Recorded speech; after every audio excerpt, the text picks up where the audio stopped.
오늘부터 문재인 정부 2기 내각을 이끌 장관 후보자 7명에 대한 국회 인사청문회가 줄줄이 진행됩니다. 최정호 국토교통부 장관 후보자에 대한 인사청문회가 잠시 뒤에 시작될 예정인데요. 부동산 투기 의혹과 꼼수 증여를 둘러싼 치열한 공방이 예상됩니다.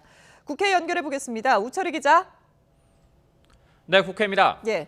자, 오늘부터 인사청문회가 시작되는데 구체적인 일정 그리고 주요 쟁점들을 정리해 볼까요?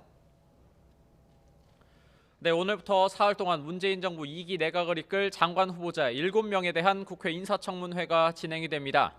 먼저 오늘은 최정호 국토교통부 장관 후보자를 시작으로 내일은 김현철 통일부, 그리고 박양우 문화체육관광부, 문성혁 해양수산부 장관 후보자, 또 모레는 진영 행정안전부, 그리고 박영선 중소벤처기업부, 조동호 과학기술정보통신부 장관 후보자에 대한 청문회가 잇따라 진행이 됩니다. 먼저 잠시 뒤인 10시부터 시작되는 최정호 국토교통부 장관 후보자에 대한 인사청문회에서는 부동산 투기 의혹이 쟁점이 될 전망입니다. 최정호 후보자는 장관 후보자로 지명되기 직전까지 경기도 분당 아파트를 소유한 상태에서 부인 명의로 서울 잠실에 아파트가 있고 세종시의 고급 아파트 분양권까지 가진 다주택자입니다. 분당 아파트는 장녀 부부에게 물려줘서 현재 임대로 살고 있고 부인 명의로 소유한 잠실 아파트는 실제로 거주하지 않은 채 전세를 낀 이른바 갭 투자 논란이 제기된 상황입니다. 문재인 정부가 부동산 가격 안정화를 위해 다주택자들을 압박하고 있는 상황에서 부동산 정책을 책임질 수장이 다주택자라는 건데 야당의 집중적인 공세가 예상됩니다.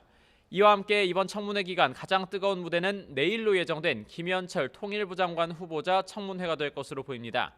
천안함 사건은 북한 소행으로 단정할 수 없고 금강산 관광 중에 북한군 총격으로 숨진 박왕자 씨 사건은 통과 의례라고 하는 등 과거 발언과 안보관 등을 놓고 야당이 잔뜩 벼르고 있습니다.